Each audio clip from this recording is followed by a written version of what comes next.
SAfm, South Africa's news and information leader. Thank you, Nancy. In the news at 1, employers speak on the didnt strike and a Pakistani soldier executed. Good afternoon. Employers in the farming town of Didnt in the Hex River Valley say striking farm workers refusing to heed the call to return to work has worsened the situation in the area. Spokesperson for the Hex Valley Table Grapes Association, Michael Lopsha, says farmers are forced to hire private security firms to protect their property and intimidation of their workers has worsened. Lopsha says farmers have suffered extensive damage.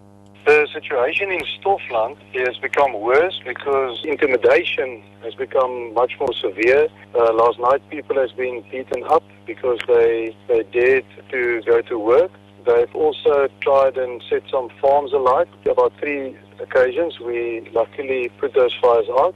There was also a farm shop burned down.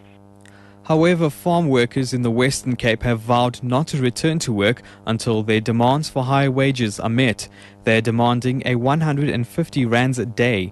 Food and Allied Workers Union, FAWU's Western Cape coordinator Sandile Kenny.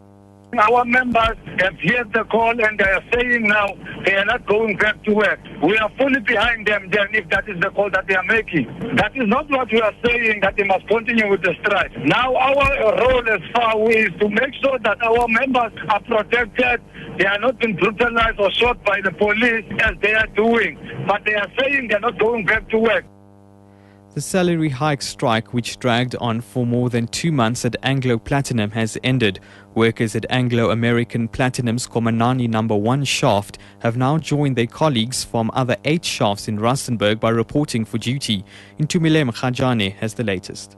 This was the only shaft that rejected the revised offer from the company yesterday. They, however, agreed this morning to report for duty and take an offer of 600 rand monthly increase and a 4,500 rand once-off bonus. Workers were demanding a 16,000 rand basic salary. They can be seen at all shafts in long queues, entering the shaft to report for duty. SABC News, Rustenburg. Legal Resource Centre representative Advocate George Bezos has tried to discredit the police's claims that they had no other option but to fire at attacking striking mine workers on August the 16th. Bezos has questioned Warrant Officer Patrick Matamaye about the distance between the bodies of the miners and the police's barricade. Earlier, the police said the miners tried to break through the barricade on 2 occasions and they were successful during the 3rd attempt. Matamaye processed one scene where the first altercation between police and the miners took place. Matamaye says he could not gauge the distance between the bodies and the police's line.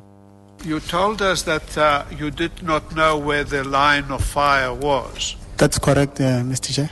As an experienced, did you ask anyone there, where were you policemen when you fired? Like I indicated in my statement that General Naidu only took us through the scene and then... Who took you through the scene? General Naidu.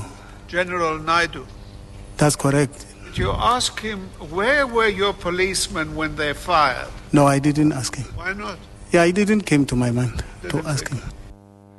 2 teenagers are expected to appear in the Johannesburg Magistrates Court this afternoon in connection with the stoning of the Zambian soccer team's bus.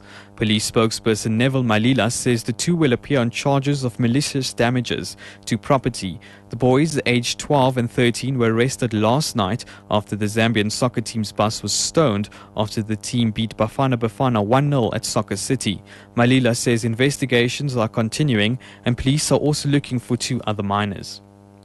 And to international news now, where Pakistan has executed a soldier convicted of murdering his senior officer after his appeal for mercy was rejected. It's the first execution in the country in nearly 4 years.